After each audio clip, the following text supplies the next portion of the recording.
The velociraptor sounds like this. This one time I was at my condo and I was in the lobby waiting for the elevator, and one of the elevators were down, so the wait was pretty long. And there was a dad there with his little boy, and his little boy had a bunch of toys, like little cars, and he pulled out a couple dinosaurs. And so I've seen all of the Jurassic Park movies, so I'm basically a paleontologist. So when he pulled out his dinosaur toys, I said, "Wow, are those your dinosaur toys?"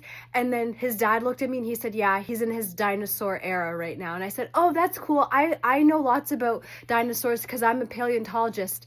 I don't know why I lied, but I have free will. And then dad looked at me and he said, "Really?" And he said, "Oh, where do you work?" And I said, "The Ross Geller Paleontology Department at the University of Toronto."